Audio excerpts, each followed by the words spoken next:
On va reprendre le sujet qu'on a abordé la dernière fois, c'est la dissolution et les somnambules. Alors, je vous rappelle qu'on doit aborder cette question en quatre parties, qui sont les causes, ensuite les législatives, les résultats des législatives, troisième partie, les conséquences, et quatrième, quelles adaptations sont souhaitables pour faire face à ces évolutions que nous avons constatées. Alors, nous en étions arrivés à la troisième partie, les conséquences. Les conséquences d'abord pour le président et le gouvernement, ça c'est ce qu'on a vu la dernière fois, et nous allons aborder cette fois-ci les conséquences pour le Parlement et pour la société. Alors, conséquences pour le Parlement. Eh bien, tout d'abord, cette dissolution rompt le calendrier bien rodé qui existait depuis les années 2000, en fait, depuis l'adoption du quinquennat pour le mandat de président de la République, parce que depuis 2000, ce raccourcissement du mandat, on avait décidé, sur proposition de Jospin, que les législatives suivraient la présidentielle. Et bien sûr, l'objectif de ce rapprochement des échéances, c'était euh, de parier sur la continuité des électeurs, sur le fait qu'ils allaient rester constants et qu'ils allaient doter, au moment des législatives, le président d'une majorité présidentielle pour exécuter le mandat reçu. C'était ça l'objectif et c'est ce qui s'est réalisé jusqu'en 2022. Et là, en 2022, conséquence un peu d'une campagne hyper réduite, puisque la campagne de 2022 euh, s'est réduite à pas de Marine Le Pen, pas de Rassemblement national, surtout pas de Rassemblement national à l'Élysée. C'était ça le mot d'ordre. Eh bien, les présidentielles de 2022 n'ont pas été suivies d'une élection d'une majorité à l'Assemblée nationale en faveur du président de la République. On sait donc qu'il a dissous au lendemain des européennes l'Assemblée nationale, et donc maintenant, il n'y a plus de coordination, puisque si jamais la nouvelle Assemblée allait à son terme, elle arriverait à échéance en 2024 plus 5, c'est-à-dire 2029, soit 2 ans après les prochaines présidentielles, si jamais elles se tenaient au terme prévu, c'est-à-dire en 2027.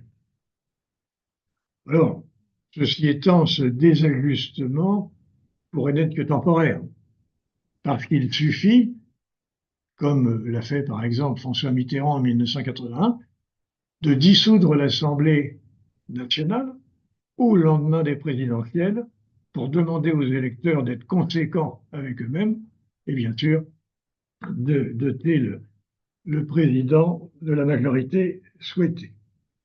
Donc ce désajustement, finalement, pourrait n'être qu'éphémère. Deuxième constat pour le Parlement, c'est que on voit bien qu'il y a un émiettement des groupes parlementaires. Autrefois, on a vécu longtemps la bipolarisation, là c'est la multipolarisation, et en plus, les lignes de partage ne semblent pas être par rapport aux problèmes auxquels nous sommes confrontés aujourd'hui, mais les lignes de partage semblent plutôt en fonction des enjeux des prochaines consultations. Alors certains jouent la présidentielle, d'autres jouent les prochaines législatives. Autrement dit, autrement dit, la pensée exclusive qui domine nos députés, ce n'est pas de résoudre les problèmes auxquels la France est confrontée aujourd'hui, ici et maintenant, c'est de se situer dans le meilleur couloir compétitif pour renouveler son mandat de député ou bien faire gagner son champion au présidentiel. On voit qu'en fait, les motivations essentielles sont des motivations égoïstes au détriment d'une responsabilité holistique, c'est-à-dire qui respecterait l'intérêt général ou bien, comme on dit dans l'Église, le bien commun. La motivation essentielle, c'est l'égoïsme. Et on voit bien qu'il y a un télescopage des élections législatives et présidentielles à venir. Et ça, c'est un révélateur de l'attachement de nos représentants à l'intérêt général qu'ils sont censés représenter. Ils émanent d'une circonscription, mais ils représentent l'ensemble de la population et l'ensemble des intérêts du pays, en théorie. Autre révélation de cette dissolution et des élections qui ont suivi, c'est ce qui s'est passé à l'Assemblée nationale quand les différents postes du bureau ont été dotés, quand les présidents des commissions ont été élus.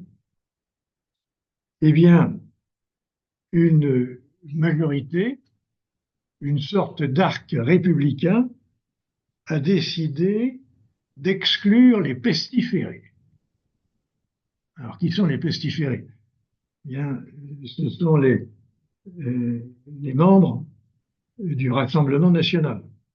Alors, le Rassemblement national, ce n'est que le premier parti de France depuis les dernières élections. Alors, curieuse démocratie qui prend comme première décision d'exclure les représentants du premier parti politique de toute responsabilité à l'Assemblée nationale. C'est, semble-t-il, un dysfonctionnement majeur et apparemment, c'est très mal perçu par l'ensemble des électeurs. Ce n'est pas représentatif du fonctionnement d'une démocratie saine. Si on regarde les débuts, par exemple les élections aux présidences des commissions, eh bien on s'aperçoit que du fait de dissensions au sein de la majorité, disons, centriste, c'est-à-dire macroniste et républicain, eh bien, cet arc républicain a réussi à faire élire 2 présidents LFI, qui est quand même un petit parti de gauche et qui n'est pas représentatif ni du Front républicain, ni d'une majorité à l'Assemblée. Donc, on exclut l'extrême droite et on récompense l'extrême gauche. N'est pas représentatif d'un bon fonctionnement. C'est plutôt représentatif de dysfonctionnement. D'autant que le Rassemblement national de Marine Le Pen, et tous les politologues le reconnaissent, n'est plus celui de son père, c'est plus un parti de provocateurs. La preuve, c'est qu'aujourd'hui, il porte des cravates. Troisième observation, conséquence pour le Parlement. Il est vraisemblable que le réquisitoire concernant Marine Le Pen dans le procès qui vise des détournements d'utilisation de fonds du Parlement européen pour financer le fonctionnement du parti politique, eh bien, cette réquisition a dû jouer un rôle dans sa décision de faire voter la motion de censure contre Michel Barnier. Comment apprécier cette affaire? Je pense qu'il y a deux excès. Le premier concerne la législation. il y a quelques années, euh, pour ces cas-là, a été décidée une peine d'inéligibilité qui n'existait pas auparavant, mais qui cette fois-ci est devenue quasiment incontournable. Je pense que c'est une erreur parce qu'elle ne fait pas preuve de discernement. En l'occurrence, si bien sûr des fonds européens ont été utilisés pour en fait financer euh, des hommes politiques qui fonctionnaient plutôt dans le cadre national, euh, disons que ce n'est pas un détournement de fonds pour enrichissement personnel. Dans ce cas-là, c'est assez logique qu'on exclue les gens qui se remplissent les poches de toute élection nouvelle. Mais il faut bien admettre que le coût du fonctionnement politique d'une démocratie, ou plutôt que le fonctionnement politique d'une démocratie, a un coût, et qu'il faut couvrir ce coût, et qu'à la limite, les fonds qui avaient été donnés au Rassemblement national, c'était pour faire fonctionner le Rassemblement national. Alors que ce soit plus sur un territoire que sur un autre, c'est quand même pas du détournement à des fins personnelles.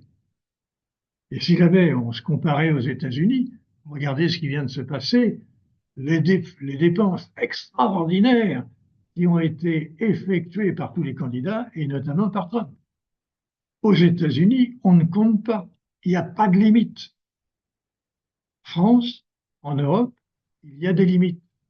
Mais il ne faut pas les hyper-sanctionner quand ce sont simplement des détournements d'affectation d'un territoire par rapport à un autre, tout en restant dans le domaine légitime du fonctionnement politique. Donc là, il y a un excès, et un excès qui a des conséquences sur le bon fonctionnement d'une démocratie, notamment la nôtre aujourd'hui.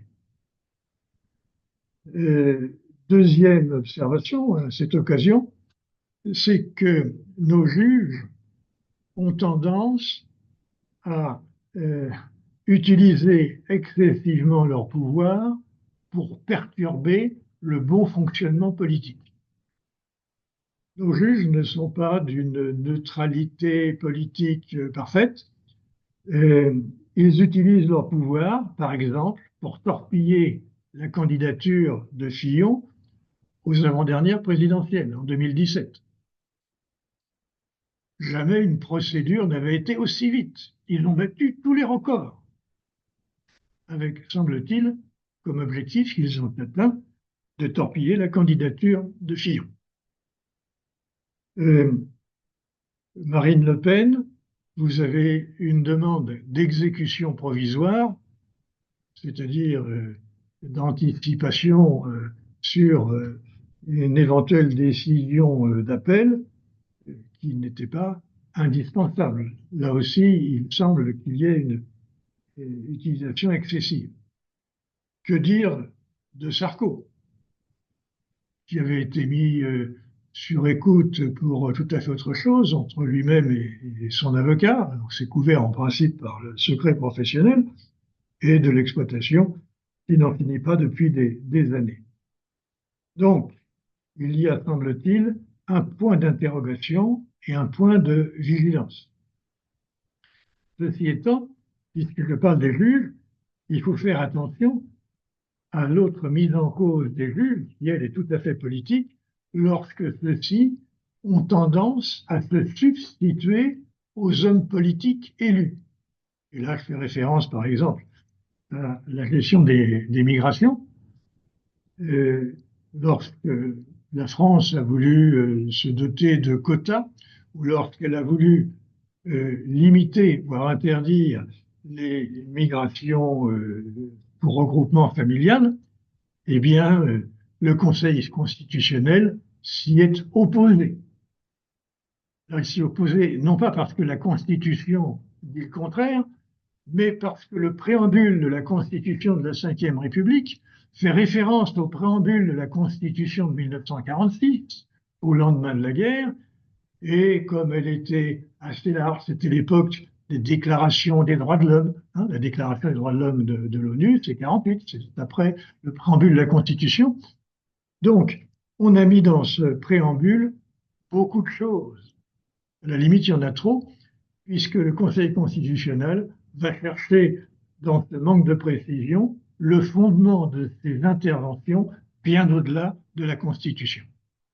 Donc là, il y a une substitution, puisqu'on nous interdit les quotas, alors que les quotas, ça fonctionne bien au Canada, qui, que je sache, n'est pas encore une dictature. Donc vous voyez bien qu'il y a quand même un problème, mais là c'est un problème différent que l'on a traité. Il faut bien distinguer euh, les deux natures de problèmes. Nous en arrivons au niveau du Parlement au constat que euh, d'un état spectacle, et j'aurais tendance à dire que le spectacle en question, ce sont des guignols. Ce sont des guignols.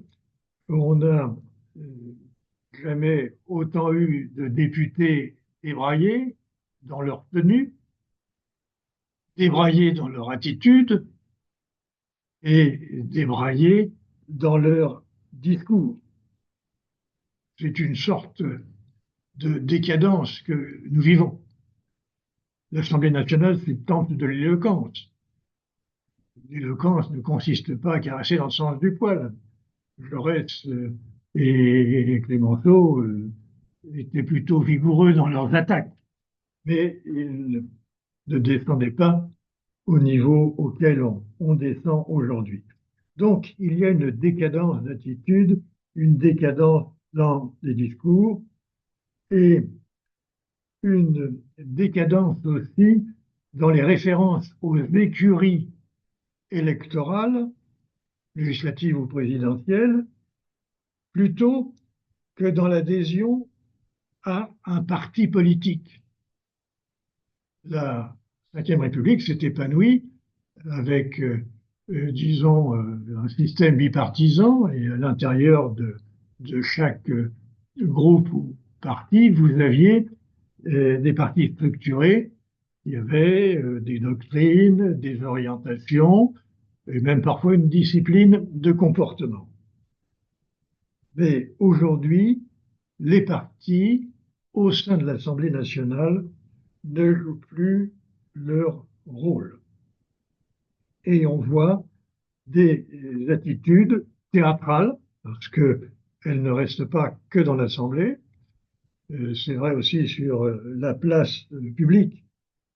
Et des attitudes qui sont trop agressives. Il faut faire attention, parce que l'attitude joue un rôle dans l'autorité que l'on veut exercer.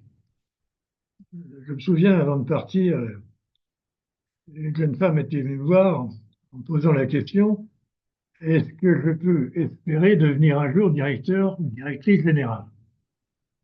Je lui avais répondu, sur le plan intellectuel et sur le plan du caractère, il n'y a pas de problème. Vous avez les qualités qu'il faut.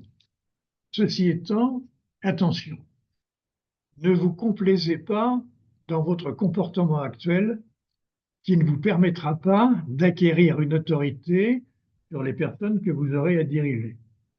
Parce qu'elle était assez jeune, sympathique, et elle était protégée par tous ceux qui trouvaient que cette gamine avait de l'avenir.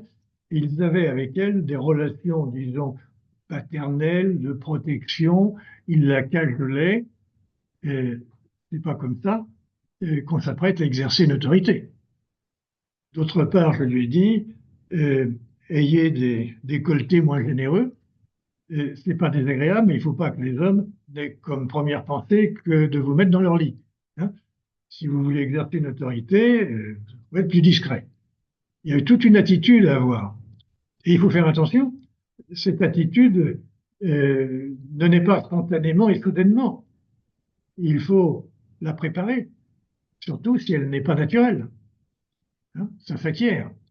Et d'autre part, le comportement que vous avez laisse des traces dans l'esprit de tous ceux qui vous ont vu agir pendant des années. Alors, c'est pas trop grave, puisqu'en général, quand on prend les responsabilités, on est nommé dans un autre territoire où on ne vous connaît pas. Mais attention, si vous êtes promu sur place, eh bien, le comportement que vous aurez eu avant d'être promu, eh bien, va euh, conduire ou déterminer les comportements des autres à votre égard, qui ne vont pas changer du fait de la promotion. Donc, l'attitude est déterminante dans l'autorité. Et aujourd'hui, notre société souffre d'un manque d'autorité. On ne respecte plus rien, ni l'autorité des profs, ni l'autorité des parents, ni l'autorité du curé, puisqu'on ne le voit même plus, on ne sait même plus qu'il existe, ni l'autorité de l'État.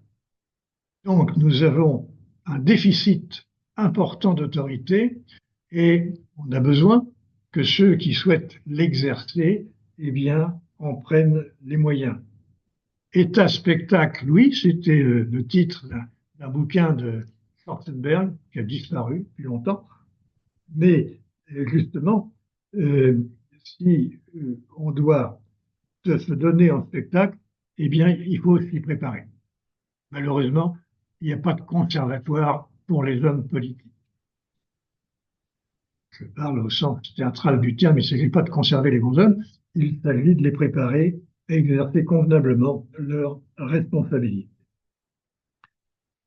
Bon, maintenant, pour la société, les conséquences pour la société.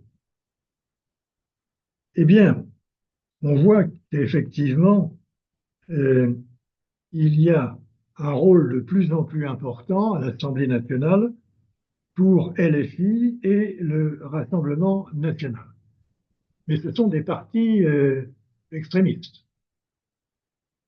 En ce qui concerne le Rassemblement national, son soutien, ses électeurs sont essentiellement des ouvriers, des employés. Ça monte en gamme, des cadres moyens aussi qui commencent à adhérer. Du côté de LFI, on trouve un peu la même chose, mais on trouve aussi des diplômés des sciences sociales, des sciences humaines, des gens qui ont un patrimoine culturel, mais pas de patrimoine économique. Et ils sont un peu représentants d'une montée d'une certaine irresponsabilité et d'une certaine ignorance. Alors, pourquoi dire ça? Par exemple, en ce qui concerne l'âge de départ à la retraite, si jamais on faisait un référendum pour savoir s'il faut partir à la retraite à 64 ans, on nous répondrait majoritairement il faut partir à la retraite à 55 ans. Hein. Bon, qu'est-ce que ça veut dire? Ça veut dire que majoritairement, la population française ne comprend pas les contraintes économiques et financières. L'État français est en train de disparaître de sa générosité excessive dans le domaine social. L'État français est trop providence, beaucoup plus que nos voisins. Et ceci n'est pas soutenable. Donc, ignorance économique. Vous avez, je le reprochais tout à l'heure aux députés, qui privilégient leur intérêt personnel. Mais les électeurs feraient bien la même chose, privilégier le loisir par rapport au travail. Et vous avez de plus en plus de distance par rapport au travail. Autrefois, le travail, pour beaucoup, était un critère d'épanouissement. Ça l'est de moins en moins aujourd'hui. Notamment, je vous disais que les électeurs n'ont pas une connaissance suffisante des problèmes économiques et financiers. Et donc, il faut faire attention à ne pas les consulter sur des problèmes où la démagogie pourrait facilement l'emporter et nous mettre dans une situation intenable avec une majorité en faveur de décisions inapplicables. Souvent, on fait l'éloge des référendums, on prétend qu'il faut étendre les domaines des référendums, mais si on veut faire ça, il faut avoir des électeurs raisonnables. Or, les Français ne sont pas prêts à devenir des Suisses, parce que les Suisses, eux, sont raisonnables et peuvent pratiquer le référendum d'initiative, euh, euh, disons, je sais pas, privée, plutôt que le référendum d'initiative des autorités politiques. Donc ça, c'est un premier point. Et ça me permet de souligner le rôle des hommes politiques, notamment le père de l'Europe, lorrain, d'adoption, Robert Schuman. Et Robert Schuman disait que un homme politique doit choisir ou suivre le troupeau ou le guider. Et lui, bien évidemment, était partisan de guider le troupeau, c'est-à-dire de prendre parfois le risque de le contredire, de l'éduquer, ce que nos hommes politiques d'aujourd'hui, bien sûr, n'osent pas faire. On le voit bien avec Macron qui suit ses électeurs depuis 7 ans, mais qui a évité, sauf, par exemple, lors de la loi sur l'âge de la retraite, de prendre le contre-pied. Là, il a eu le courage de le faire. Autre observation pour la société, c'est le décalage qui apparaît entre le pays légal, ce sont les députés qu'on a envoyés à l'Assemblée nationale, et le pays réel, celui qui s'exprime dans les sondages. Et notamment, vous voyez bien que dans le pays légal, le wokisme joue un rôle important. La cancel culture, le racisme, les guerres intersectionnelles, l'hyperféminisme, etc. Et d'autre part, vous voyez bien que, en ce qui concerne l'immigration, les sondages nous disent que 65% des Français trouvent qu'il y a trop d'immigrés, mais nos élites, alors nos élites, ce sont les élites politiques, ce sont des élites intellectuelles, des journalistes, des gens qui s'expriment à la télévision, des universitaires. Mais nos élites n'en ont pas conscience, ne veulent pas voir le problème. Nous sommes dans un monde universel, un homme égale un autre homme, qu'il soit né au Mexique ou dans le 93, c'est la même chose. Ils peuvent s'installer où ils veulent. Autrement dit, ils raisonnent comme le pape François.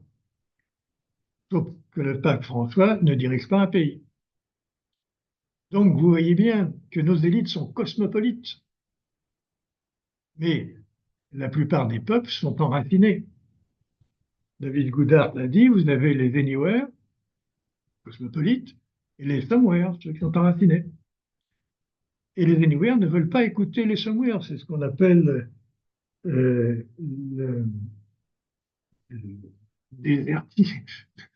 fait pour les élites de ne plus être solidaires de leurs concitoyens enracinés. Donc, vous avez un problème de représentation. Au passage, ce problème est peut-être en train de se résoudre parce que Trump a fait la peau au wokisme et Kamala Harris a perdu notamment du fait du wokisme. Donc celui-ci, qui dominait les campus universitaires américains, est très malmené en ce moment.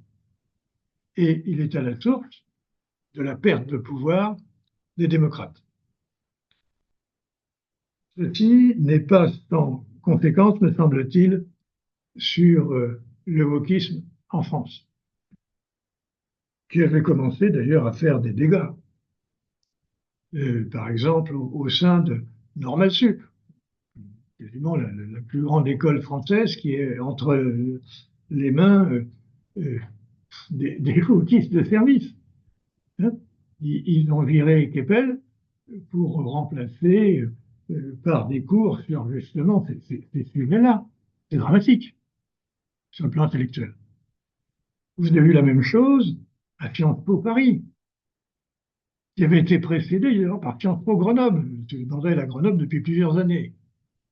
Paris, c'est plus récent, avec notamment prise de pouvoir par les Palestiniens qui interdisaient à l'école de fonctionner.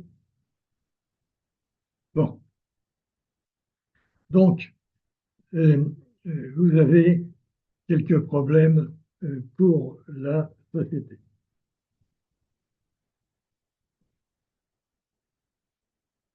Enfin, toujours pour la société, la violence verbale fait que se déplacer, et maintenant les échanges d'arguments entre des partis différents, des positions se pratiquent de moins en moins, et on échange plutôt des noms d'oiseaux que des arguments. C'est une attitude collective assez décadente.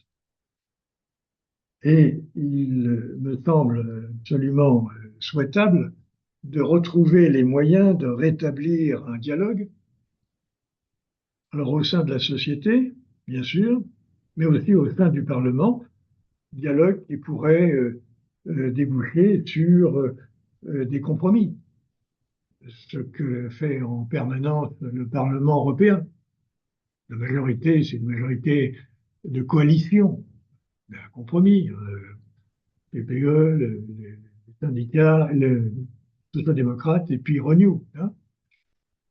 C'est ce que l'Allemagne s'apprête à faire après les élections.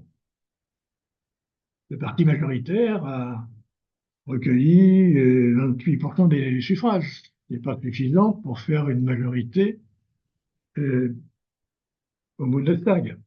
Donc, ils vont négocier. Et d'autre part, nous avons eu un exemple d'un comportement convenable avec Michel Barnier. Rappelez-vous, Michel Barnier qui disait, je crois que c'était Mathilde Panot, et plus vous serez agressive, plus je serai respectueux. Ça marque un peu les esprits. On a quand même besoin de multiplier les Michel Barnier et de diviser les panneaux.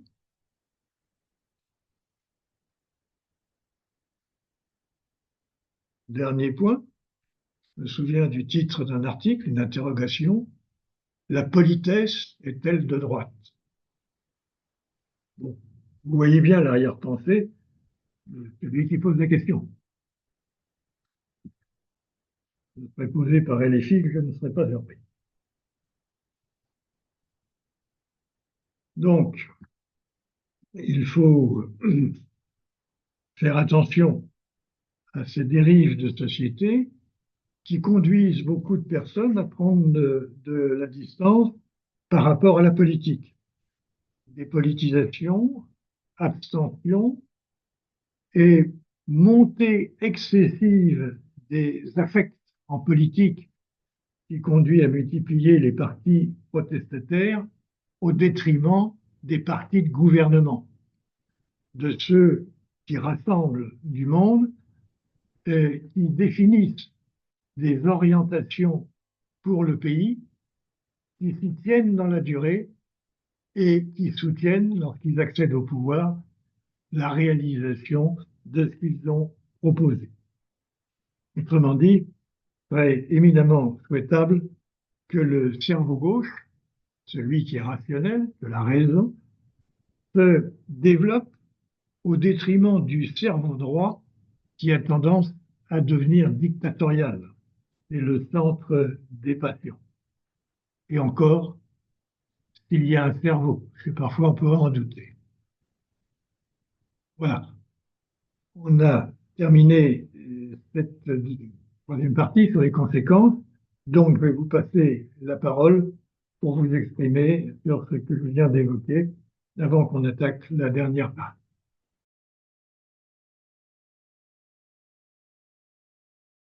Benoît, tu souhaites intervenir en attendant? Oui, oui. Alors plusieurs éléments. Le premier, en lien avec l'autorité. Euh, je vous invite, si vous avez l'occasion, à voir en ligne le colloque qui a eu lieu et organisé par acteurs publics sur l'autorité, dans laquelle on parle l'autorité de la raison ou la raison de l'autorité.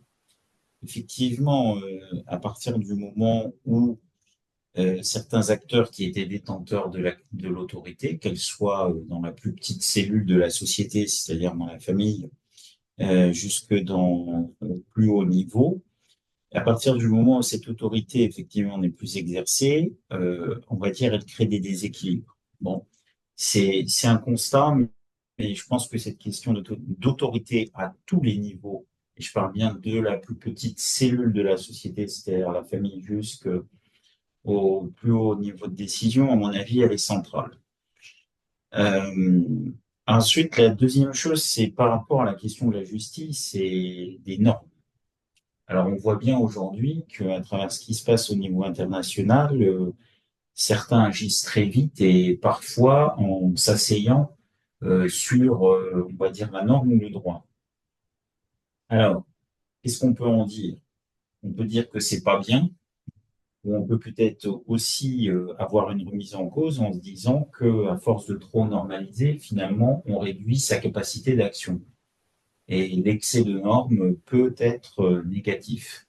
Et on ne peut pas réguler les difficultés actuelles que par la norme.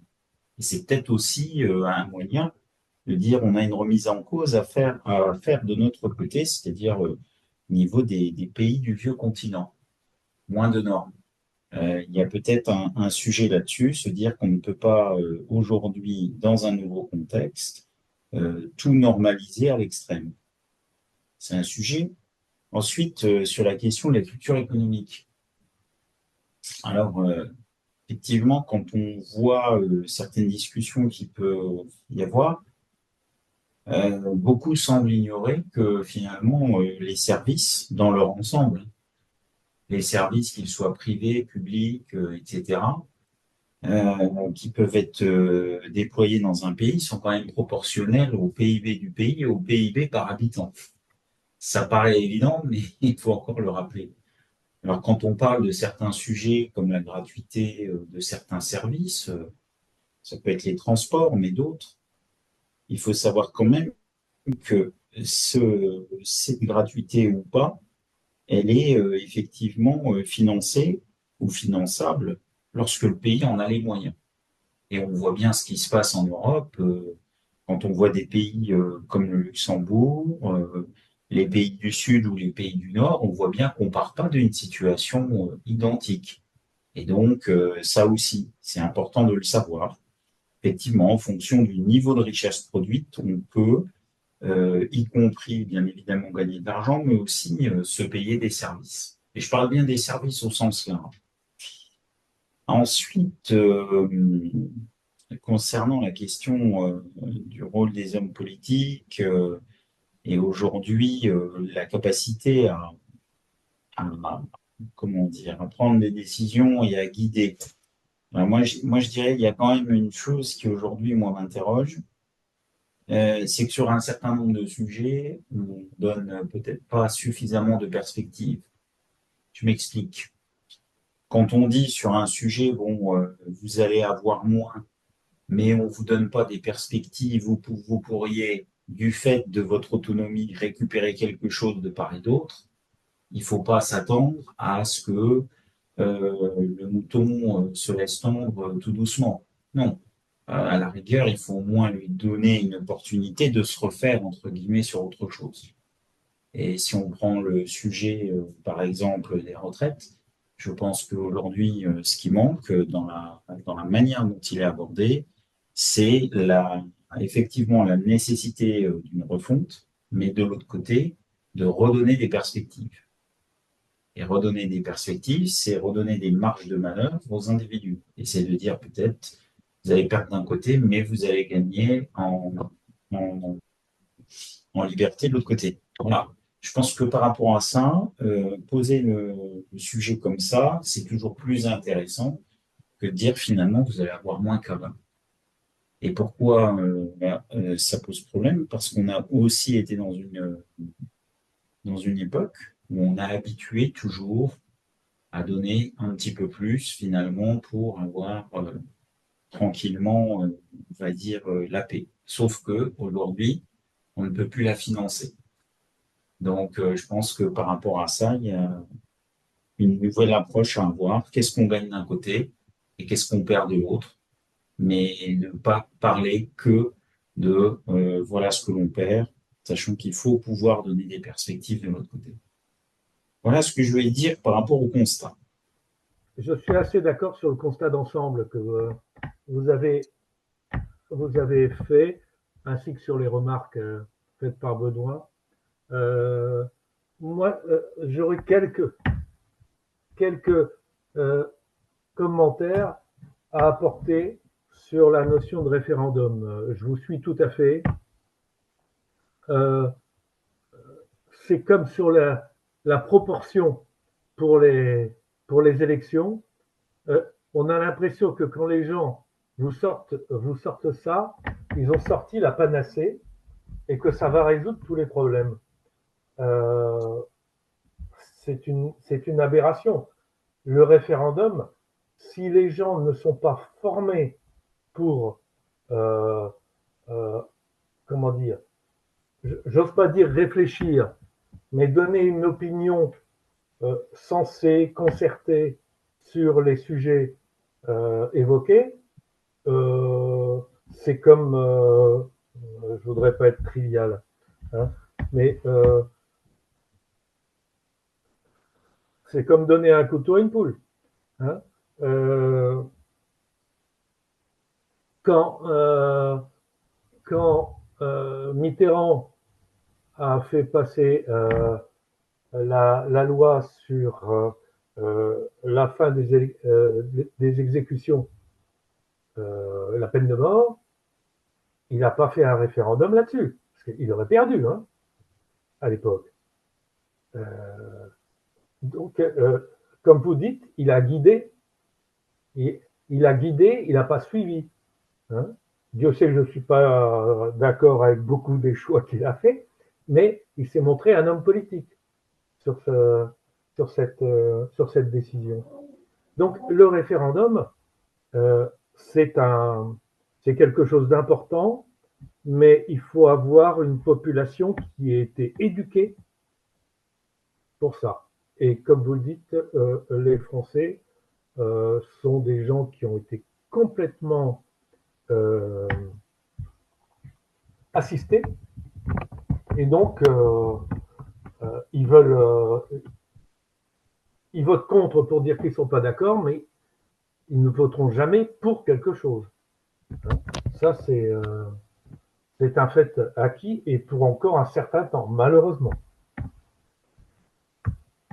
La gratuité des services qui est liée à la notion de fonction publique, là aussi, comme le disait l'intervenant précédent, on achète sa tranquillité en disant on va offrir un peu plus de services, comme ça les gens voteront pour nous.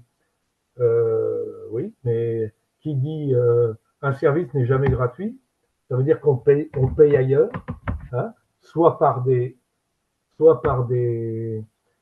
impôts, soit par de la dette. Hein, et ça inclut également aussi une fonction publique qui va continuer à s'hypertrophier. Il faut justement revenir sur ces choix de dépendre de la fonction publique. Et c'est là où effectivement Trump, avec lequel je ne suis pas du tout d'accord, mais va donner un coup de pied dans la fourmilière pour changer de paradigme. Bon. Alors maintenant, c'est toujours le problème du balancier. Et le juste milieu n'existe malheureusement pas dans la politique, même si on a un Premier ministre.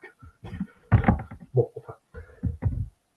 Et le dernier point que je voulais évoquer, c'était vous avez parlé du Parlement et des élections. Pour moi, le raccourcissement du régime présidentiel a été une aberration. Parce que maintenant, on se retrouve avec quasiment une élection tous les ans. Entre les présidentielles, les législatives, les municipales, les européennes et les régionales, si on se débrouille bien, on en a une tous les ans. Donc, pourquoi mettre un référendum si, de toute façon, on a la possibilité de voter contre au travers des élections qui nous sont présentées? Donc, pour moi, je crois que ça existe aux États-Unis, même s'il y a les mi-termes, regrouper les élections dans un seul et même package, ça serait une sacrée bonne initiative. Ça c'est un avis, mais il faudrait que peut-être que toutes les délais soient les mêmes, les périodicités soient les mêmes. On est un peuple très, très, très particulier, hein, les Français. On n'aime pas, mais on veut être tranquille aussi. Ben voilà. Bon, bien, ça fait pas mal d'observations. Je voudrais simplement euh, compléter ou rebondir sur un ou deux points. Euh, le, le premier, le premier concerne le niveau de connaissance politique, économique, disons, des électeurs. Je pense que l'un des moyens d'améliorer quand même la pertinence des choix, c'est que le monde politique joue son rôle.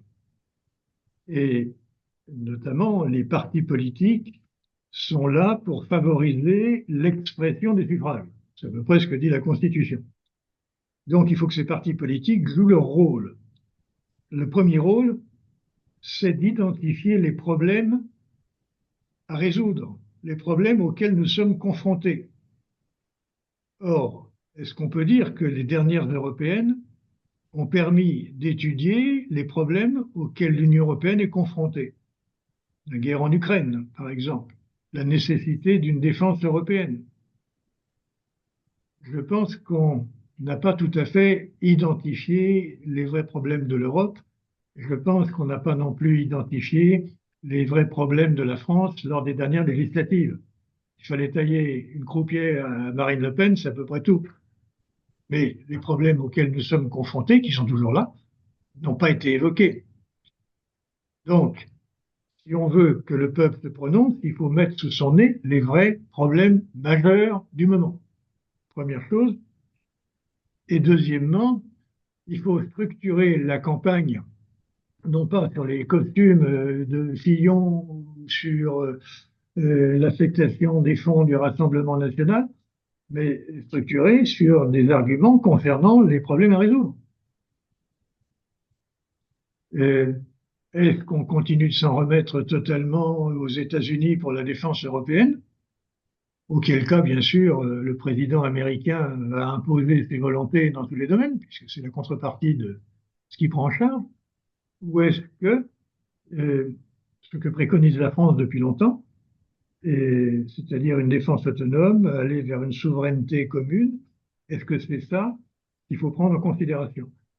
Donc, on va venir peut-être tout à l'heure sur l'éducation des civiques des électeurs, mais vous avez au moins que les politiques qui, eux, sont censés connaître ces problèmes, sont censés déterminer les enjeux essentiels et les raisons de choisir une solution plutôt qu'une autre, eh bien, il faut qu'ils jouent pleinement leur rôle.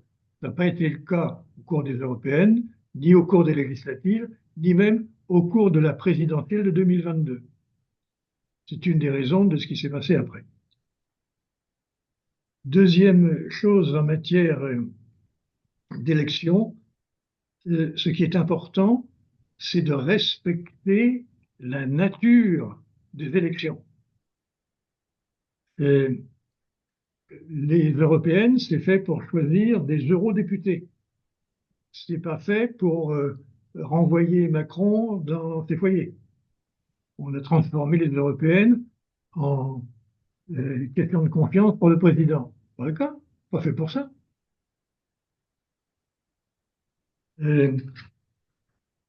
Donc, respecter la nature des élections, et c'est vrai à tout moment, y compris quand il y a des élections à l'Assemblée nationale, on ne choisit pas le prochain président, c'est pour plus tard.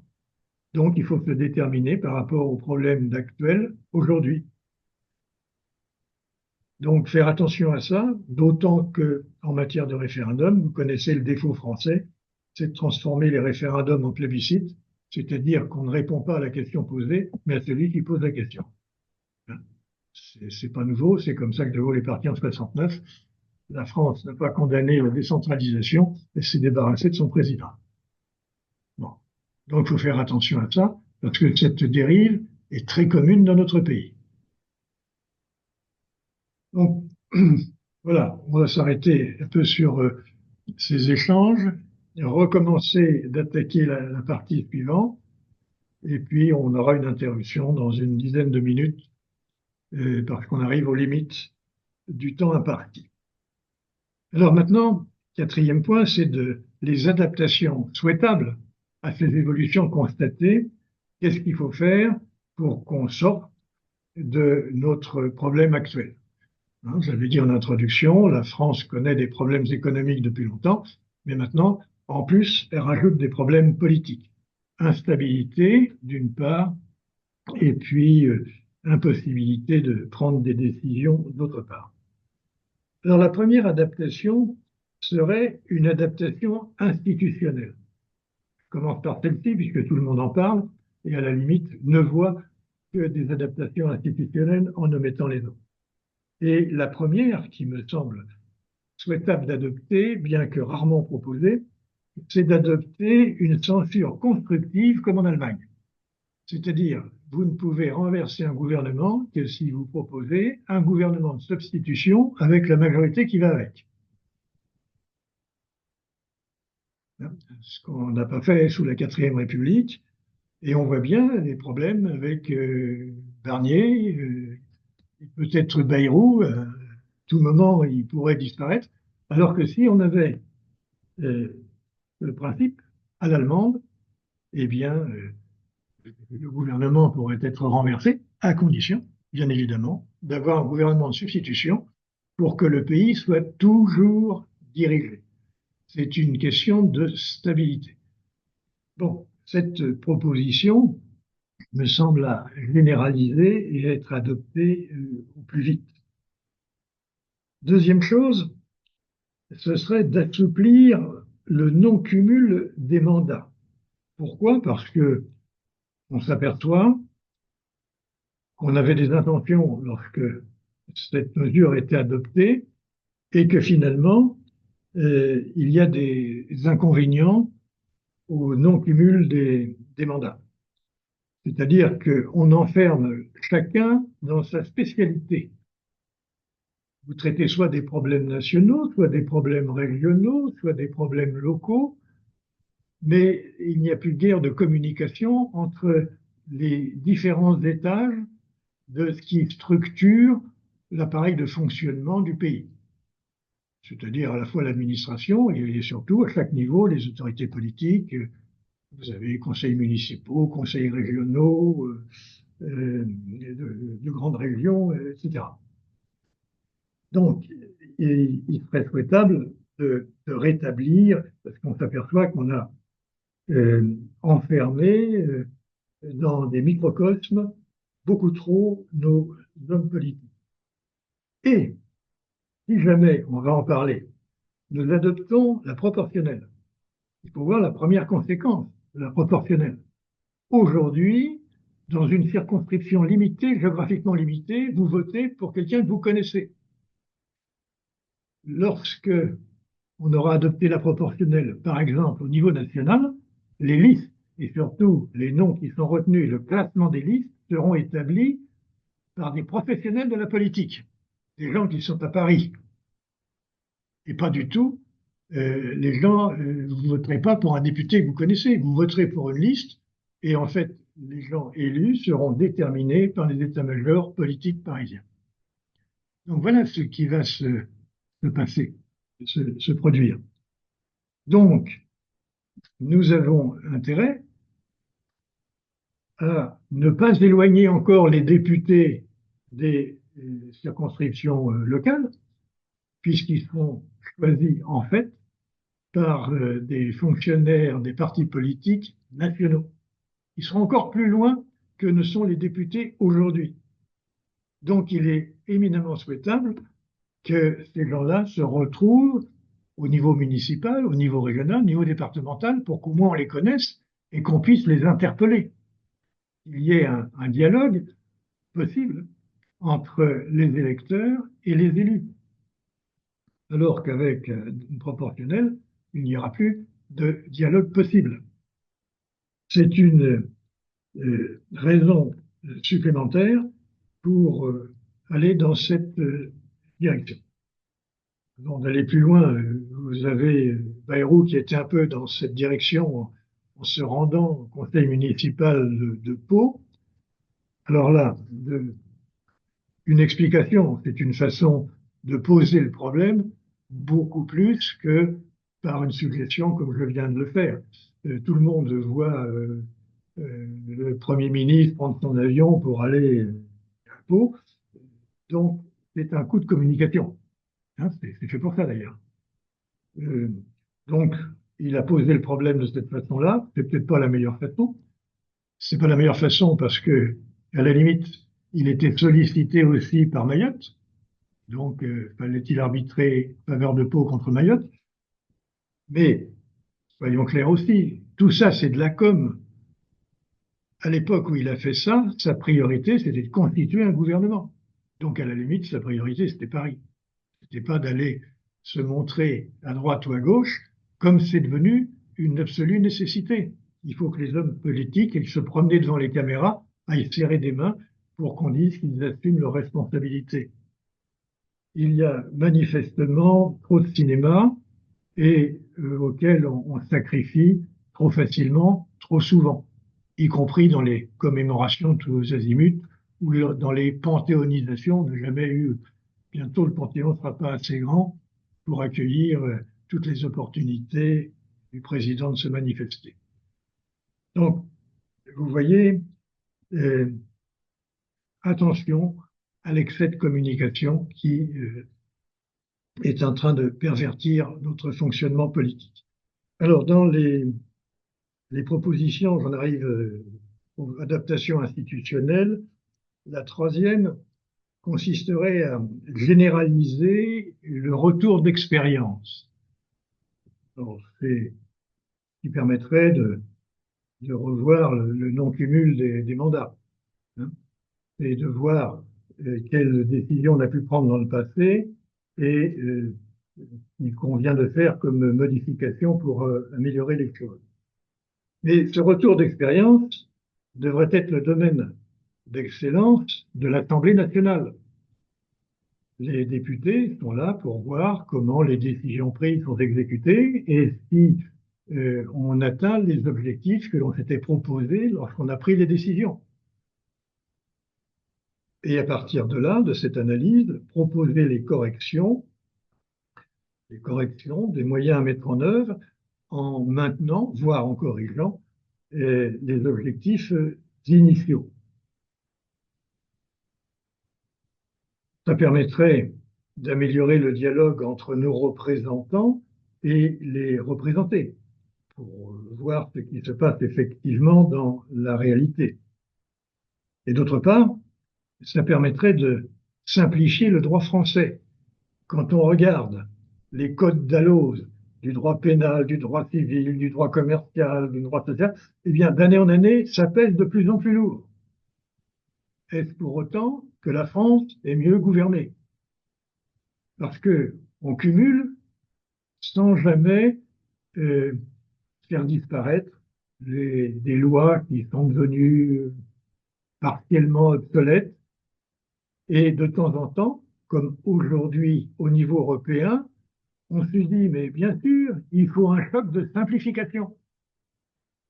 Pourquoi faut-il un choc de simplification? Parce que pendant des années, les représentants n'ont pas fait leur boulot.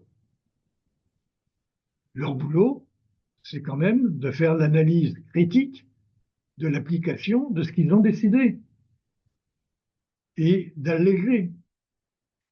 Effet pervers de ne pas avoir fait ce travail, eh bien, vous voyez, on n'arrive plus à faire partir les OQTF, moins de 10%, parce qu'ils ont le droit de faire des appels dans tous les sens à des administrations qui sont encombrées avec des délais de décision infernaux.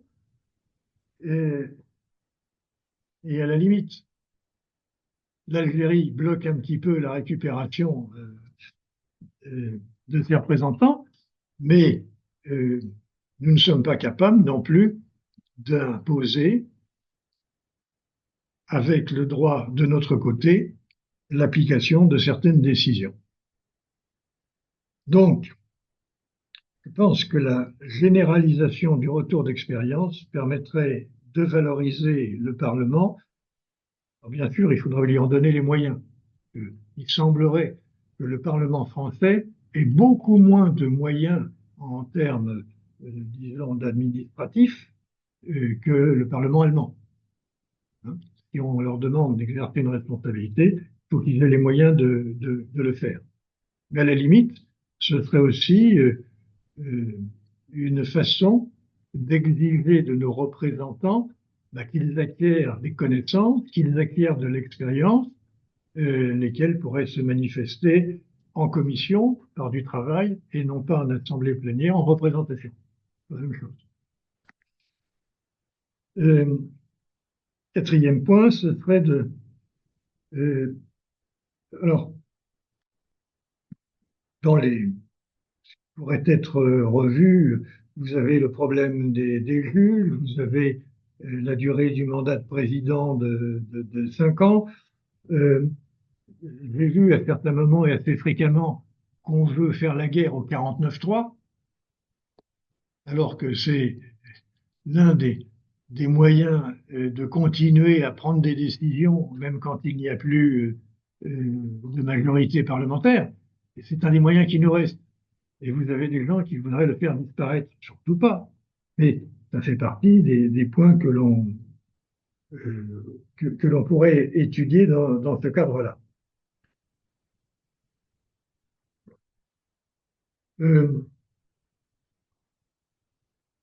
Dernier point, c'est la modification de la loi électorale. Loi électorale, il faut faire attention. D'une part, on souhaite une justice justice dans la représentation des électeurs. Ça, c'est une chose, disons qu'on y parvient assez bien, mais il faut une majorité pour avoir une efficacité gouvernementale.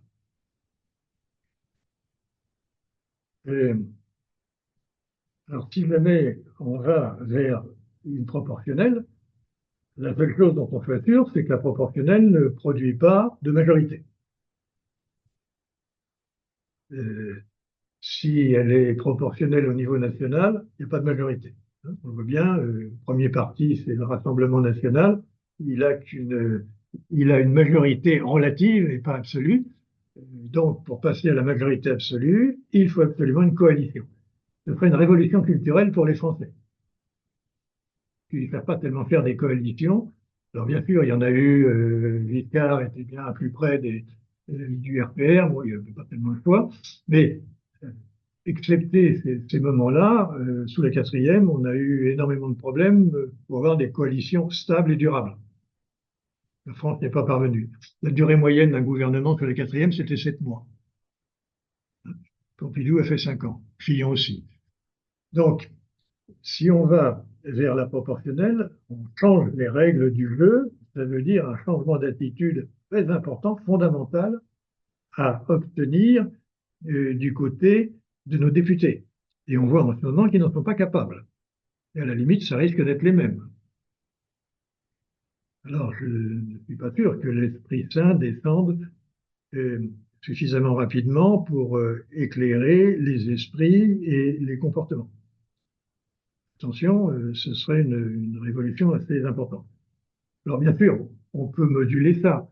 Marine Le Pen aurait proposé une proportionnelle avec une dose de majorité. C'est-à-dire, je pense, 75% des députés à la proportionnelle et 25% prime majoritaire, de façon à avoir à l'Assemblée nationale une majorité qui puisse gouverner. Et comme par hasard, elle a dû faire en sorte que ces paramètres correspondent à ce qui permettrait au Rassemblement national de devenir majoritaire. Enfin, ça, c'est anecdotique. Donc, si on veut à la proportionnelle, attention, il y a des conditions. Et c'est pas évident que nos représentants s'adapteraient spontanément, sans pression particulière, aux conditions de bon fonctionnement dans ce nouveau cadre. Et vous pourrez vous exprimer. Cinquième point, ce serait, pour faire plaisir à certains d'entre vous, un retour au septennat. On peut se poser la question, faut-il ou non revenir au septennat? Avec immédiatement un point d'interrogation, septennat unique ou renouvelable? Alors pourquoi revenir au septennat? Ce pourrait être pour dissocier majorité présidentielle et législative, puisqu'on a vu que, notamment depuis le quinquennat, le président s'était substitué au Premier ministre. Alors, on pourrait se dire, si on revient au septennat, eh bien, comme disait Barnier, le président va présider, le gouvernement va gouverner. C'était revenir au fonctionnement de Gaulle-Pompidou. Maintenant, un septennat peut aussi, si on ne fait pas de proportionnel, bien fonctionner quand on a une majorité parlementaire. Et pour que les deux coïncident, eh bien, il suffit de dissoudre l'Assemblée nationale au lendemain des présidentielles pour constituer sa majorité. Et si on perd la majorité, plutôt que d'accepter des périodes de cohabitation, Raymond Barre avait proposé la solution. Raymond Barre avait proposé la solution. Il avait dit tout simplement, si à l'occasion d'une législative, le président ne retrouve pas une majorité présidentielle, il démissionne.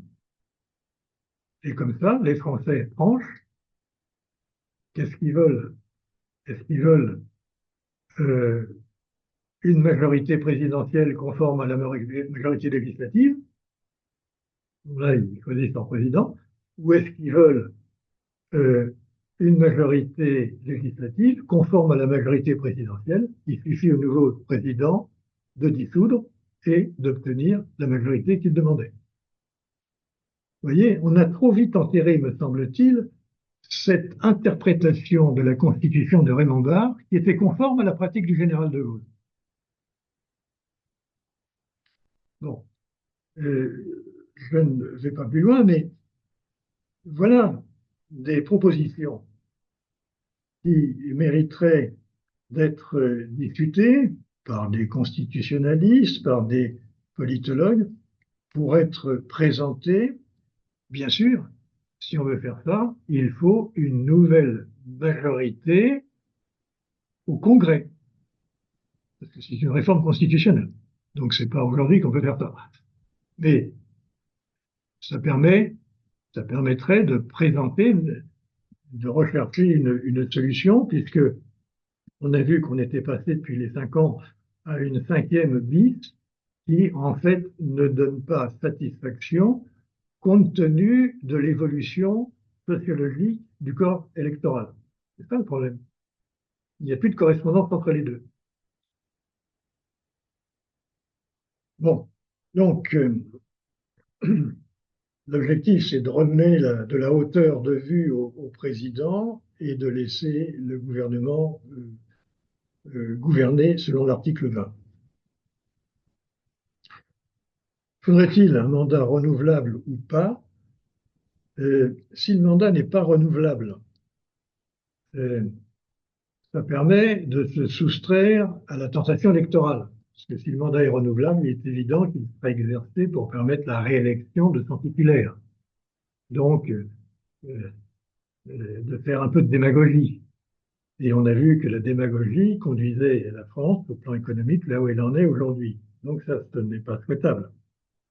Deuxième inconvénient, c'est le cas de Macron aujourd'hui, comme il n'est pas rééligible, il ne représente pas l'avenir. Donc, les gens qui sont autour de lui ont tendance à ne pas être fidèles au président, puisqu'il ne représente pas l'avenir. Et on cherche prématurément un candidat de substitution. Et comme il n'y en a pas, il y en a plusieurs, ça organise le désordre de la majorité en place. Donc, avant d'arrêter ces propositions, il faut analyser les inconvénients. Les inconvénients qu'ils peuvent avoir. Et à la limite, si le candidat est renouvelable, eh bien, il peut annoncer le dernier moment pour dire qu'il ne se représente pas. Et lui-même peut prendre des décisions en fonction de l'intérêt à terme du pays et non pas en fonction de considérations électorales à court terme. Donc, vous voyez ma préférence, elle serait plutôt celle-ci. Mais ça mérite quand même quelques efforts.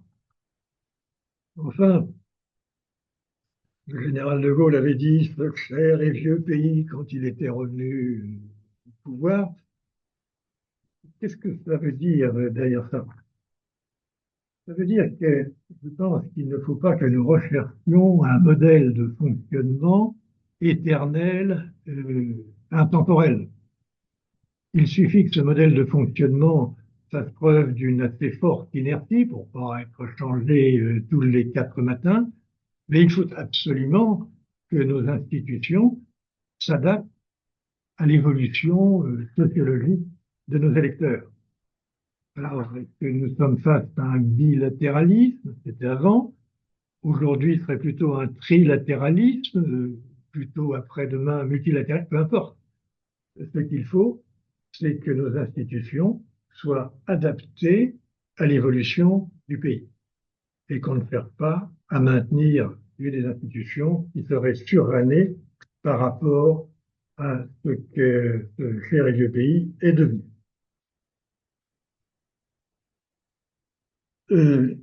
Dernier point, les adaptations ne sont pas qu'institutionnelles. Elles doivent être aussi, et j'aurais tendance à dire surtout, des adaptations intellectuelles, culturelles, politiques. Alors, la solution, en gros, à notre problème, c'est plutôt Robert Schuman, hein, guider plutôt que de suivre. Mais j'aurais tendance à dire, plutôt que de le canoniser sans l'écouter, on s'efforce de faire en ce moment, il vaudrait mieux l'écouter sans le canoniser. C'est-à-dire qu'on ne va pas suffisamment chercher ce que Robert Schuman a fait ou ce qu'il a écrit. Il n'a pas écrit énormément de choses, il n'y a qu'un seul livre, mais ça mérite quand même que l'on s'y réfère. Je crois que ce serait une bonne source quand même d'inspiration pour les changements qui sont devenus nécessaires. Alors, je rappelle ce que j'avais dit d'une façon plus concentrée. Lui-même dit qu'un homme politique ne doit pas suivre ses électeurs dans leurs demandes démagogiques, mais les guider pour discerner et réaliser leur intérêt commun. Autrement dit, un homme politique doit faire preuve de morale et de courage, ce que nos hommes politiques ne pratiquent plus guère aujourd'hui. Alors, il faut faire attention parce que le courage excessif fait que vous n'êtes pas réélu. si vous prenez vos électeurs à contre-pied, ça risque de mal se passer. Donc, faire preuve de courage n'est pas si simple que ça. Il faut aussi assurer son élection. Alors, certains disent finalement qu'on a le même slogan que Trump, MAGA, mais c'est pas America Great Again, c'est ma gueule d'abord. Et c'est la même chose.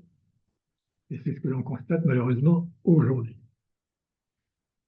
Alors, la solution, eh bien, on la retrouve chez Montesquieu, qui avait indiqué quelles étaient les conditions du bon fonctionnement d'une démocratie, c'est de pratiquer la vertu.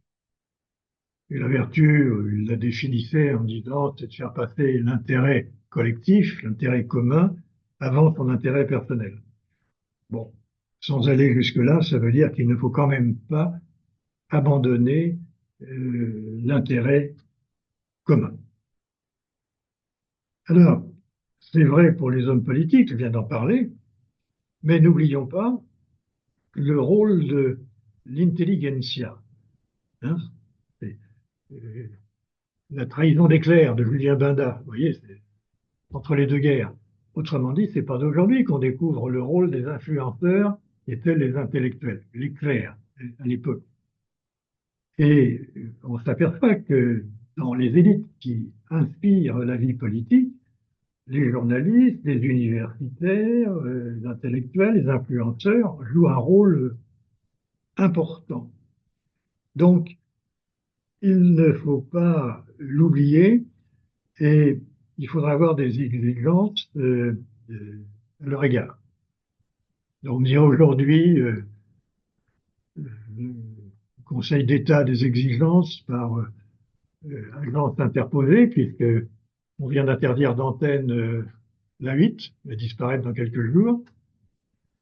Bon, à cause peut-être d'Hanouna, mais quand on écoute les radios publiques, qu'on regarde les chaînes publiques, oui, on s'aperçoit que tous ces journalistes sont quand même engagés. Et disons 40% des téléspectateurs d'Antenne 2 votent pour le Front républicain, le Front, le Front populaire. Alors que 40% des téléspectateurs des informations sur TF1 votent pour le Rassemblement national. C'est très marqué sur le plan sociologique. Et vous voyez bien les biais de confirmation, c'est-à-dire qu'on va chercher la bonne parole pour soi-même. Non. Ça veut dire que tous ces gens-là qui influencent sont engagés. Je prends un exemple. Bayrou a parlé du sentiment de submersion. Bon. Qu'est-ce que j'ai entendu le surlendemain sur une radio publique, France Culture? Eh bien, vous avez un journaliste qui parlait justement de ce sentiment de submersion et qui terminait en parlant de ces pauvres migrants échoués sur les plages ou bien qui se noyaient en Méditerranée pour faire pleurer dans les chaumières. Vous voyez bien, la manipulation, elle est évidente. Oui, il s'adressait au cerveau, il s'adresse au cerveau droit, à l'émotion, au cœur, pour manipuler le sentiment politique de ses auditeurs. Donc, ces gens-là ont une lourde responsabilité. Il ne faut quand même pas ne voir que Hanouna, je ne dis pas de le soutenir, ça quand même, il n'est pas tout seul. Alors, quelles pourraient être les qualités des politiques? Bien d'abord de la culture historique, culture de géopolitique, que nous sommes de plus en plus interdépendants et solidaires. On pourrait demander de l'expérience, c'est banal. Mais quand on regarde notre président de la République, quand il est élu, il était très jeune. Il n'avait pas exercé beaucoup de mandats. Il manquait un peu d'expérience. Et quand vous voyez ses conseillers autour de lui en photo, ils ont le même âge. Où sont les vieux routiers? Par rapport aux présidences du Sénat, par exemple, là, vous aviez le routier. Vous avez vu Barnier. Vous avez un gars qui avait de la bouteille, qui avait exercé des responsabilités nationales et internationales, européennes, voire internationales dans les négociations. Donc, de l'expérience, du réalisme. Mais pour être réaliste, il faut connaître un peu la réalité des problèmes et des choses. Il faut les avoir vus de près, avoir mis un peu ses mains dans le cambouis. C'est pas dans le 16e arrondissement qu'on apprend ça. Il faut apprendre aussi à se faire analyser et à se projeter dans l'avenir à long terme. Hein, distinction entre l'homme politique et l'homme d'État pour la prochaine génération, l'horizon prochaine génération aux prochaines élections. Le sens du long terme, le sens du bien commun. Et tous ceux qui aujourd'hui sont pas capables de voir quand ils voient du long terme, c'est pas du bien commun, c'est des élections qu'ils voient. C'est des choix d'écurie. C'est aussi être exigeant sur les capacités relationnelles, les capacités d'écoute, de négociation avec des partis voisins, ou d'exercer une influence pour pouvoir rassembler des gens, par exemple dans des partis politiques, il peut y avoir des cellules locales, régionales, dans lesquelles on fait des propositions, où on discute d'orientation. Parce que là aussi, je vais y venir, il est souhaitable, dans la qualité des citoyens, que les citoyens maîtrisent l'individualisme et ne soient pas que des égoïstes qui pensent qu'à eux, leur famille, éventuellement leurs amis. On fait partie d'une société qui est quand même un peu plus large. Et il faut accroître le holisme, c'est-à-dire la connaissance des problèmes collectifs de la communauté et puis une participation à la résolution de ces problèmes. Et à tout le moins de promouvoir le bien commun, ce qui fait nation, ce qui fait qu'on a un avenir à construire ensemble, et aussi un engagement dans les corps intermédiaires. Limite, autrefois, pour s'occuper des jeunes, vous aviez l'Église d'un côté avec les patrons, le Parti communiste de l'autre. Aujourd'hui, qu'est-ce qui reste? Des clubs sportifs, mais on a beaucoup moins de corps intermédiaires et notamment de partis politiques. Je me souviens à une certaine époque être intervenu dans des partis politiques, voire dans des syndicats, pour parler d'Europe. Notamment chez les macronistes, parce qu'ils avaient voté pour Macron, puis après ils m'ont dit, mais c'est quoi l'Europe? On parlait. Donc, vous voyez, il y avait une vie locale sur ces sujets-là. Et il y a bien longtemps, c'est il y a 7 ans. Aujourd'hui, je ne ressens plus ces besoins et peut-être qu'il y a encore des réunions, mais elles sont bigrement discrètes et je n'en connais pas sur notre territoire. Troisième point, je reviens sur le danger d'accroître le rôle des citoyens, notamment, on en a parlé, des citoyens qui seraient ignorants des problèmes et plus dominés par la conviction ou les passions que par la responsabilité éclairée. Alors, il faut faire attention parce que quand il y a des consultations, vous avez le corps politique qui, plutôt que d'éclairer les enjeux, les solutions, a tendance à exciter les passions, les égoïsmes et à pratiquer la manipulation.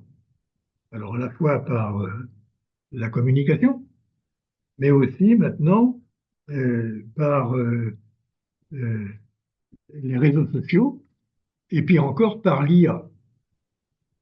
La caricature, quasiment, c'est ce qui se passe en ce moment en Roumanie. Vous avez vu, le premier tour des présidentielles a été annulé, et là, le candidat qui est arrivé en tête du premier tour vient d'être mis en différents examens. Enfin, apparemment, il est devant les tribunaux. Peut-être pour préparer les prochaines élections au mois de mai. Mais manifestement, il y a un problème. Alors, est-ce que les juges sont en train de manipuler en Roumanie, ou est-ce que effectivement l'influence de l'URSS au travers notamment des réseaux sociaux et de TikTok, plutôt la Chine, ont effectivement manipulé les Roumains. Je ne sais pas, je pose la question, mais manifestement, vous avez quand même un problème nouveau qui apparaît, c'est que les influenceurs réseaux sociaux exercent de plus en plus d'influence que par le passé. Comment est-ce qu'on arrive à maîtriser ça? Bon, il est évident que nous arrivons à un moment refondateur, aussi bien pour la France que pour l'Europe. Pour des raisons un peu différentes. Problème économique et politique de la France, on a déjà évoqué, on a fait que ça. Au niveau européen, nous sommes confrontés à cette fois-ci un problème existentiel si les Américains nous laissent tomber. La question n'est pas résolue. Elle est tout à fait d'actualité et les dernières prises de position de Trump ne sont pas pour nous rassurer. À tout le moins, il y a un sacré point d'interrogation qui est là. Donc, moment refondateur dans les deux cas. Et puis on s'aperçoit qu'en France, la démocratie ne formule plus de projet politique. À la limite, on aurait du mal à identifier des projets de grands groupes politiques. Si on dit qu'il y a trois groupes, une tripartition, quels sont ces projets? C'est pas si facile que ça, puisque ce n'est guère formulé. Alors, sauf pour la démagogie à outrance, où il faut augmenter les salaires, diminuer les impôts, ça c'est banal. Alors, à tout le moins, je pense qu'il faudra arrêter de creuser. Arrêter de creuser le trou financier.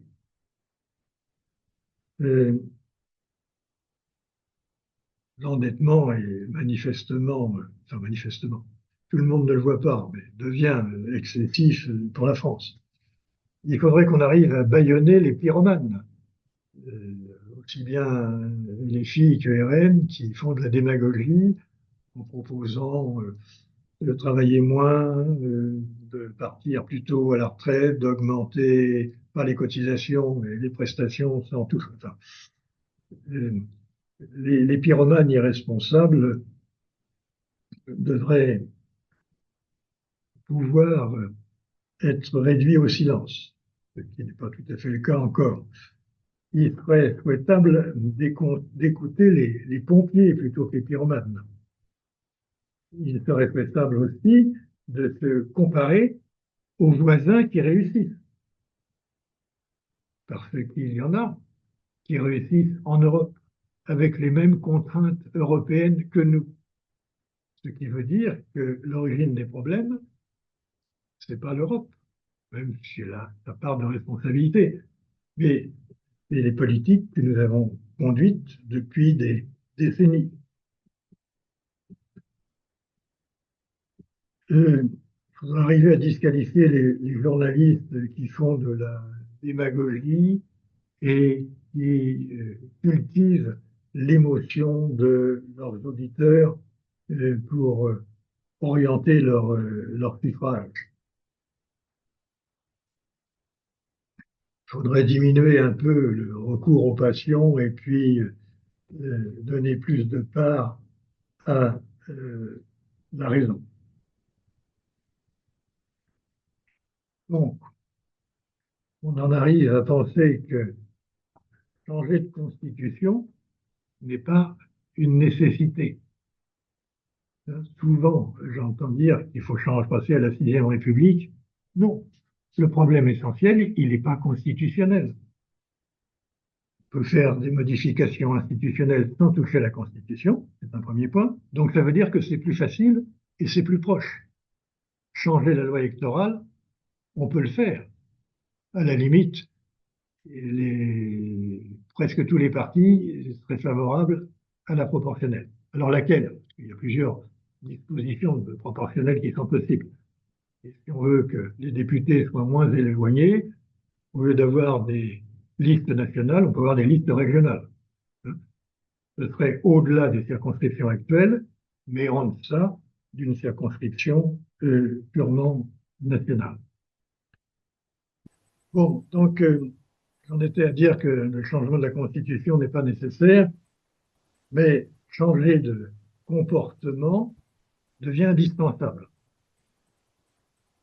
Alors, changer de comportement, bien sûr, pour les hommes politiques, il serait souhaitable qu'on trouve des hommes politiques expérimentés et ayant le sens du bien commun supérieur, capables de compromis pour constituer des alliances durables, capables aussi de gérer le réel et non de discourir dans l'abstrait. C'est un des défauts actuels des hommes politiques qui parlent beaucoup plus qu'ils n'agissent et deviennent essentiellement des experts en communication. On a eu récemment un exemple de télévision avec Macron et Trump. La part de communication visuelle était essentielle, plus que l'échange sur le fond. Je pense qu'il est souhaitable de mettre fin au déni. Les élites, pas seulement françaises, mais démocratiques, ont une fâcheuse tendance en ce moment à ne pas vouloir voir les problèmes qu'ils n'ont pas l'intention de résoudre. L'insécurité, l'immigration, etc. Et c'est pour ça qu'une sécession des élites est dénoncée. Ça veut dire qu'ils se séparent du reste de la communauté puisqu'ils n'acceptent pas de prendre à leur compte les problèmes justement de cette communauté.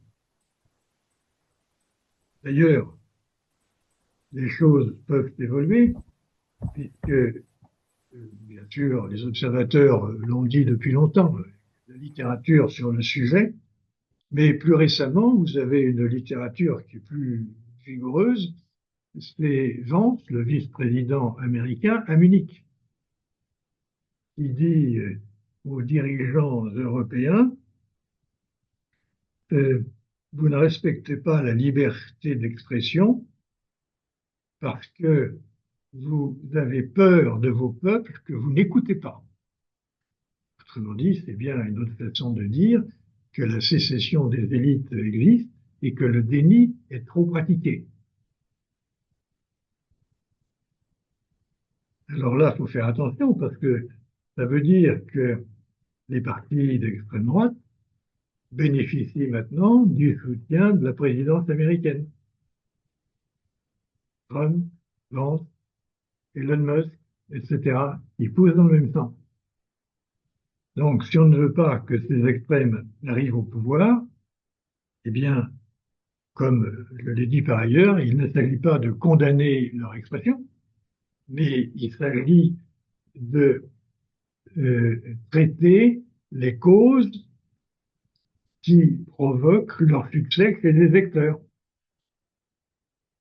On voit bien à partir du moment où Retailleau s'intéresse à l'immigration, ça fait moins d'électeurs pour Le Pen. À condition, bien sûr, que derrière son discours, on arrive à certaines réalités, parce que si on reste au niveau du discours, on n'aura rien changé. Et quand on cherche à arriver aux réalités, on commence à voir l'ampleur des problèmes. Il faut convaincre le Premier ministre. A priori, le Premier ministre a accepté de s'emparer du problème. Maintenant, il faut convaincre aussi le président de la République, parce que les relations internationales, notamment avec l'Algérie, ça dépend aussi et surtout du président de la République. Donc, on commence à voir une concrétisation de ce qui serait souhaitable. Et on voit que ça fonctionne dans le cadre d'une cinquième République qui retrouve un peu son fonctionnement originel, c'est-à-dire où le Premier ministre va dire au président, voilà, je souhaiterais que l'on fasse ça ensemble. Un des exemples, c'est quand Pompidou a déclaré en 68 De Gaulle, qui revenait de Baden-Baden, hein, qu'il souhaitait, plutôt qu'un référendum, une dissolution de l'Assemblée nationale. Parce que De Gaulle a refusé dans un premier temps, et Pompidou a dit, je vous le demande, et je mets ma démission dans la balance. De Gaulle a continué de refuser, Pompidou est parti, et dans l'après-midi, il a écouté la communication du président sur la radio, et la seule radio, hein, pour se retrouver dans les conditions des Français parlant au français pendant la guerre, et là, De Gaulle a annoncé qu'il dissolvait l'Assemblée nationale, c'est-à-dire qu'il avait acté la solution de son Premier ministre. C'est une bonne surprise pour lui, mais je pense que c'était la bonne décision. D'ailleurs, le succès électoral qui a suivi l'a démontré. Donc, vous voyez, même en ce temps-là, il y avait des relations entre le Premier ministre et le Président qui n'étaient pas toujours une communion parfaite. Mais c'est un fonctionnement normal. Et en ce moment, on retrouve ce type de fonctionnement et on va voir ce qui va se passer entre Bayrou et Macron. Donc, voilà des changements qui seraient souhaitables, hein, pour mettre fin à la sécession des élites. Et il serait souhaitable aussi que se manifestent davantage d'architectes des institutions, aussi bien françaises qu'européennes, parce que l'Europe, si on va vers une défense européenne, va avoir à modifier ses institutions, parce que si on fait une défense, si on arrive à faire une défense, il ne faudrait pas que celle-ci soit bloquée par un veto qui viendrait par exemple de Hongrie. C'est pas possible de bloquer tout le continent. Bon, donc il y a aussi bien d'un côté que de l'autre un moment de critique, de refondation, compte tenu des problèmes auxquels nous sommes confrontés sur le plan national et sur le plan européen, sont des problèmes d'une dimension exceptionnelle que l'on n'a pas connue depuis très longtemps. C'est à la fois une chance et un risque de vivre ça. C'est passionnant, mais c'est pas simple à résoudre. Alors, je terminerai par une citation d'Albert Camus qui disait, lorsqu'il a reçu son prix Nobel, chaque génération se croit vouée à refaire le monde. La mienne, c'est pourtant qu'elle ne le refera pas, mais sa tâche est peut-être plus grande, elle consiste à empêcher que le monde ne se défasse. Et à la limite, je pense que ça reflète le problème actuel. Il ne faut pas rêver de grande révolution, mais il faut éviter que, tel que c'est mal parti, ça se défasse, ça se casse. En résumé, il suffit, pour résoudre tout ça, d'un miracle, c'est que les politiques et les citoyens retrouvent la vertu préconisée par Montesquieu. Voilà, c'est terminé. Alors, maintenant, Pierre, à toi de conclure. Et une dizaine de minutes et tout ça est enregistré. Pour reprendre une phrase culte du général de Gaulle, vaste programme, pratiquer la vertu. Hein, sur un autre sujet, mais bon, c'est bien, mais je vous suivrai beaucoup plus sur d'autres points, parce que certes la vertu, mais on connaît nos politiciens. Enfin, faut pas non plus leur demander plus qu'ils ne peuvent donner. Par contre, sur certains sujets, tout à fait d'accord avec vous sur la non-nécessité de changer de constitution, parce que de toute façon, on peut faire n'importe quoi avec tout. Hein. Là, il faut par contre s'adapter, comme vous évoquiez, ne pas rester figé sur des schémas. Le principe du non-cumul des mandats, je pense que on est allé trop loin dans le mouvement du balancier, parce que je crois qu'à un moment, on était sur, c'était le cumul des indemnités de mandat. Et il faudrait effectivement revenir à un peu plus de sagesse et dire qu'il est important, le mandat de maire est important et peut se cumuler avec un autre mandat, à condition que les indemnités ne soient pas cumulatives. Hein. J'ai toujours vécu avec l'idée, avec l'expression député-maire, qui était quelque chose qui représentait quelque chose et un investissement personnel des personnes. Je crois que il serait bon d'y revenir en y mettant des garde-fous. La notion allemande de remplacer et non d'attendre le remplacement et non pas de censurer ex abrupto, on a un peu vécu ça avec le départ de Michel Barnier, où on avait les ministres démissionnaires. C'était toujours bien précisé que les ministres étaient démissionnaires et qu'ils restaient en poste en attendant d'être remplacés. Par contre, ils ne font rien pendant ce temps-là. Et j'imagine que en Allemagne, ça risque d'être un peu également le même souci, c'est que quand un gouvernement, on a vu Scholz, pardon,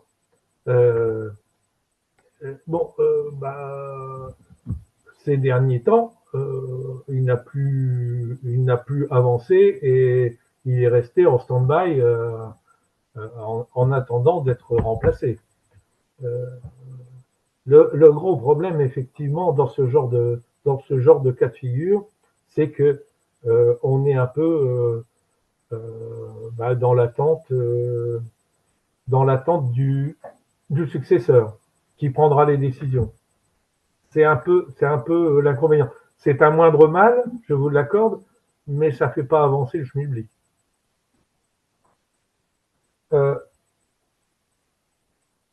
L'accumulation des textes, j'en ai entendu parler un certain nombre de fois où on disait qu'on ne pouvait pas mettre un nouveau texte sans en enlever un. Vaste programme également. Par contre, ça serait une très bonne chose, et votre idée sur laquelle je rebondis, ça serait éventuellement de reprendre comme on le fait dans le milieu professionnel, c'est-à-dire de répartir l'ensemble de textes, c'est de travailler de façon concrète, de répartir l'ensemble des textes en commission, en demandant avec une représentation de la collectivité, en demandant à chacun de faire des propositions de réduction, enfin de refaire une proposition globale sur une thématique particulière, sur un titre du Code civil, sur un titre du Code pénal, en y mouillant des professionnels, des avocats ou des magistrats, par exemple. Ça pourrait être une bonne chose avec des obligations de résultats, c'est-à-dire avec des points d'étape, hein, comme on fait dans le milieu professionnel, quand on donne un projet à gérer. Parce que, tels que sont les députés actuellement, comme vous l'évoquiez tout à l'heure, je me demande ce que représente leur boulot actuellement, pour beaucoup d'entre eux. Sachant qu'ils n'ont plus de représentation communale, et en local, le pouvoir est au Parlement, ça veut dire qu'individuellement, ils n'ont plus de responsabilité individuelle très spécifique. Enfin, c'est une vision que j'ai à mon humble niveau, mais pour moi, les députés individuellement ne représentent plus grand-chose localement, pour moi. en termes de pouvoir et de rôle effectif. On pourrait leur confier des travaux. Modification de la loi électorale, la proportionnelle intégrale, pour moi, ça serait une aberration. De revenir à la 4e République, ce serait une aberration monstrueuse. Alors, la proportionnelle régionale, pourquoi pas? Mais alors, dans ce cas-là, quid des élections régionales? Qu'est-ce qu'on en fait? Ça fait pas doublon? Non. Non, les niveaux de décision et les problèmes à résoudre ne sont pas les mêmes. Non, ils sont pas les mêmes, mais enfin, il y aurait quand même des économies à faire entre les niveaux départementaux et régionaux. Oui, oui, mais là, Sarko avait fait une proposition, c'était de fusionner en quelque sorte les départements et les régions, pas les grandes régions d'aujourd'hui, les régions d'hier, les 21, Oui, oui. avec le conseiller, je crois, conseiller, je sais plus comment il s'appelait, mais Territorial. territorial. Ouais. Voilà. C'est ça qui est là, mais c'est pas la même réforme. Mais celle-ci, elle serait à faire parce qu'effectivement, il y a une superposition excessive en France. Ouais. Voilà, c'est le millefeuille. Voilà, ça, effectivement. Bon, le septennat, je n'y reviens pas. Alors, bâillonner les pyromanes, c'est formidable, ça serait formidable, mais quand vous voyez Mathilde, malheureusement, avoir ça au Parlement, c'est quand même malheureux. Enfin, moi, je la vois bien sur un étal de marché. Elle serait très bien. Mais au Parlement, enfin, beaucoup des élus de LFI, enfin, euh, sont une aberration pour moi. J'avoue que j'ai du mal. Oui, mais vous avez des attitudes affectées aussi, hein. Attention. Bien sûr, il le Joue, faut exprès. Il le faut exprès. Hein, mais bon, Mélenchon joue la mouche du coche dans ce genre de choses. Mais bon, je pense pas qu'il joue. Il joue pour lui parce que il a été trop loin dans la démesure, à mon sens. Bon, voilà ce que je voulais vous dire, mais bon, euh, ça m'apparaît important. Il y a des choses à faire, hein. Chaque période de crise est l'occasion de remettre, de refondation, hein, de refonder, de rebâtir quelque chose.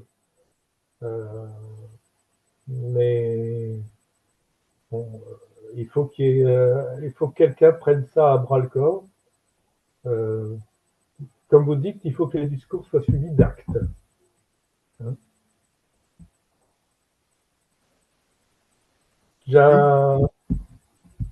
J'attends pour voir.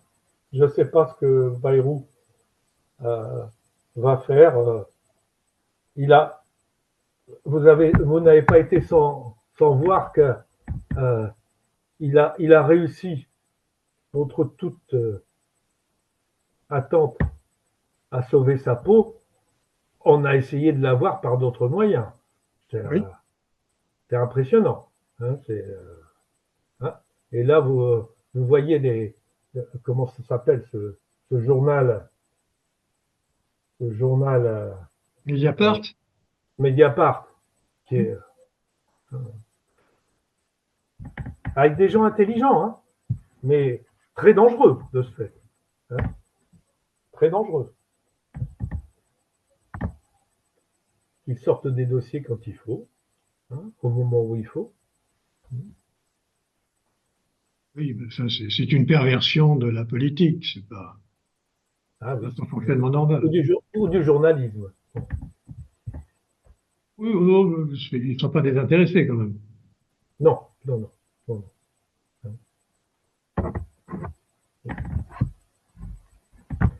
Voilà. C'est un sujet intéressant, ces points d'actualité et de ce qu'on va faire. Je ne sais pas si nous avons actuellement les dirigeants qui sont à même de les mettre sur le tapis. où les conditions sont pas forcément réunies pour le faire, mais il faudrait le faire. Je pense qu'il y a une opportunité, c'est la préparation des présidentielles. D'ailleurs, Oui, mais c'est dans 2 ans et demi. justement, je pense qu'une bonne campagne, ça ne se prépare pas au dernier moment dans l'actualité. C'est le contraire. Euh, et il vaut mieux sortir un ou deux livres d'ici là pour bien donner ses orientations, montrer sa personnalité et à la fois les options et surtout la personne qui résoudra les problèmes auxquels le pays sera confronté, parce qu'il y en a qu'on ne peut pas anticiper. Oui, Certains mais peuvent bon, l'être, mais pas tous. le problème, c'est celui qui sortira trop tôt du bois, hein, risque d'accumuler tous les coups de bâton. On voit ce qui se passe avec notre ancien Premier ministre, maire du Havre, qui actuellement, on est en train de lui mettre tous les bâtons dans les roues possibles et inimaginables.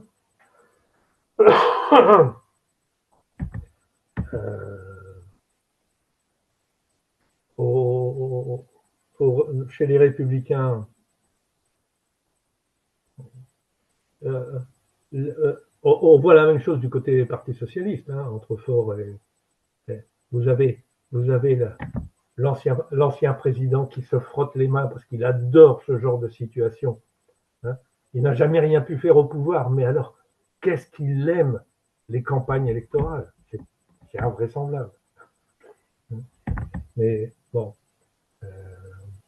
Hollande, c'est pour moi la quintessence de ce qu'il ne faudrait pas en politique, malgré qu'il soit très intelligent. C'est quelqu'un de superbe, de très intelligent, mais incapable de prendre une décision et de s'y tenir. Enfin, pour moi. Enfin, le Parti socialiste n'est pas sorti de l'auberge. Non plus. Non, mais lui, il attend la proportionnelle. Bien sûr. Mais Tout de alors, suite. avec les, comment dire, les primaires. Là, maintenant, on va ressortir les primaires. Oui, mais disons dans un deuxième temps. La proportionnelle, l'impression qu'il faudrait qu'elle sorte en 2025, sinon il y en a qui vont perdre patience. Oui, il faudrait mettre en place un projet de proportionnel, mais qui ne soit pas un retour à la quatrième. Oui, l'intérêt de Bayrou, c'est de mettre le problème sur la table et le faire traîner.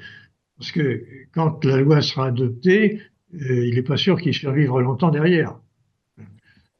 Et Tout à fait. là, tant Il que c'est pas aura. adopté, il a un moyen de faire planter et le Rassemblement national et les socialistes. Euh, donc, s'il tarde à poser le problème, ça peut être dangereux pour lui. Donc, il faudra qu'il le pose, mais il ne faut pas le résoudre immédiatement. Ça permet de... C'est pas un dossier qui peut se résoudre sur un coup de baguette magique. Hein. Non, non, mais c'est lourd de conséquences pour le pays. Hein. Oui, oui, manifestement. Enfin. Donc, bon, on aura l'occasion d'en reparler. Oh oui, je pense. Je pense. La prochaine fois, on s'occupera un petit peu de l'Ukraine. Hein.